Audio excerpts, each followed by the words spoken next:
Hi guys, my name's Niko. I sing and play guitar in a band called Now in Colour, and this week I bought the self-titled album by Nautical Operator.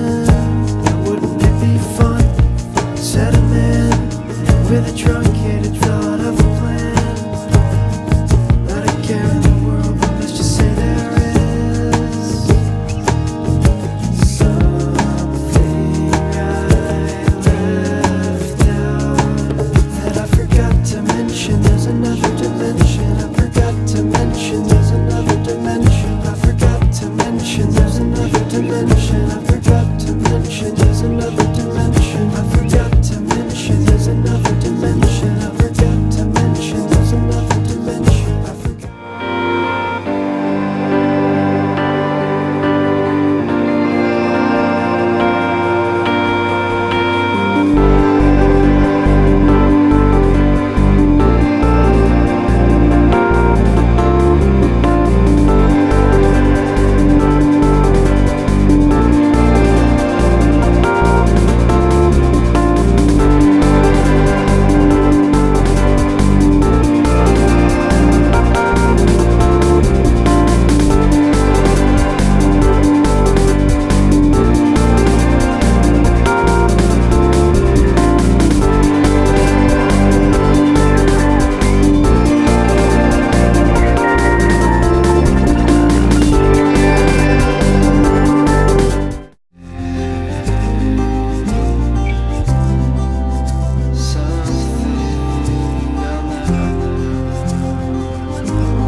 But I wonder, will we jump ship and fail the test? The island appears, relieves its fears of never making it back out of his place. Or should he stay here and drown away, just to ignore the people in their race?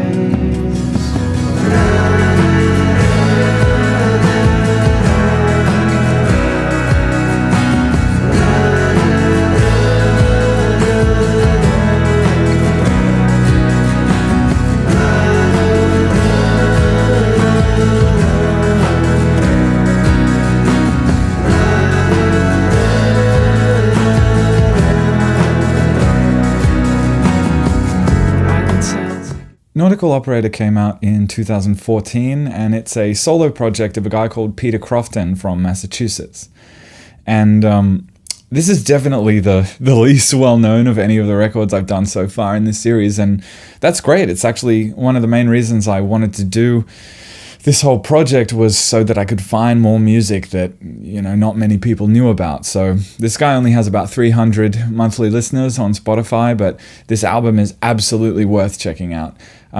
So to classify it genre-wise, it's a little bit tricky, because although you could actually call this kind of like prog or very relaxed down, like kind of low energy progressive rock even, it's probably closer genre-wise to chill out music. So something like 07 or Air, if you've heard of those kind of bands. If you haven't, you should definitely check out 07 as well. Sia used to sing with them, and that's a whole other thing. I might do a 07 album at some point. This album was produced completely alone, solo, by this one guy, like in an attic in his bedroom or some room in his house. But you cannot tell from the quality of the production. It's very, very well made, and he had obviously had a very specific idea for a sound that he was going for that you will hear through all of the tracks, basically. It's a combination of sort of acoustic-esque, but not really acoustic drums. It's like the kick drum sounds like it's a bit more electronic, but then it's got the little like rim kind of tap on the snare, and he uses like a very laid-back kit. And then on top of that, usually it's layering of some acoustic guitars and some little synths, and then he does these kind of very breathy vocals that are double, triple, quad-tracked in some bits, with lots of harmonies going over the top. The lyrical content is very, in a lot of cases, very kind of abstract and philosophical, I guess.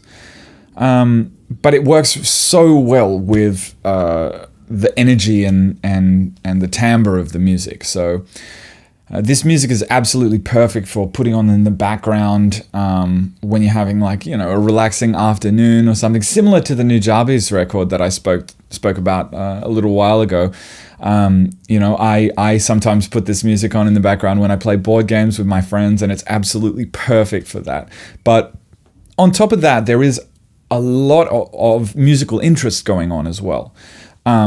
So you'll find that he brings back, they're not necessarily the most groundbreaking kind of chord progressions and harmonic arrangements, but he does bring back a lot of chords and harmonic progressions and kind of melodic ideas that seem to have almost gone out of fashion for a while. Like there's something very kind of 60s and even, 60s and a bit 70s about his sense of harmony and melody.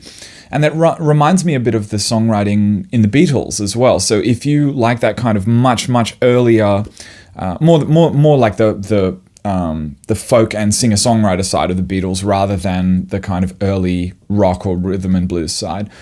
But yeah, he uses beautiful like descending, suspended chords in a way that, it brings enough interest to it that it's not just background music that you just forget about.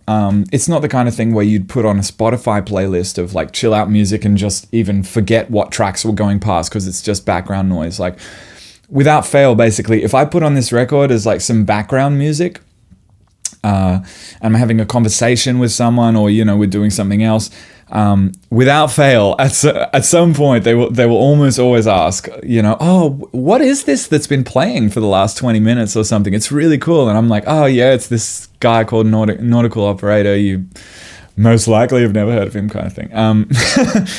No, without getting too on my high horse about discovering, indie music, it would be great if you guys supported this person, because he's doing some really interesting stuff. His new stuff that he's mainly been putting out like little singles here and there over the last year or two, and they're still cool, very much of his style.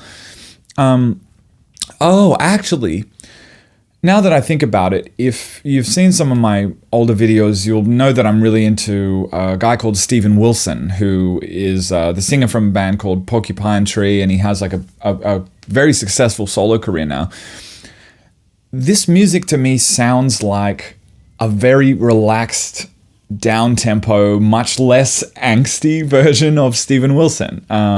His voice is kind of quite similar, and there is a real, what would I call it? Like there's a perfectionism to his songwriting. Like there's never a moment, a dull moment, basically, throughout these whole records. Like he really takes his time, which is something that I love. It's not the ideas that are used in the songs are not just kind of thrown away cheaply. Like he'll come up with a feel or a chord progression or a particular little riff or melodic idea, and he'll really work it. So like the songs are like between 5 and 7 kind of minute range usually, but they don't get boring, and you don't think of it, it's like, oh, here's another chorus kind of thing, because he finds a way to intricately bring in and bring out layers over the same kind of feel, to just keep enough interest going, but not to bring the energy up enough that it starts to distract you and become like active listening. So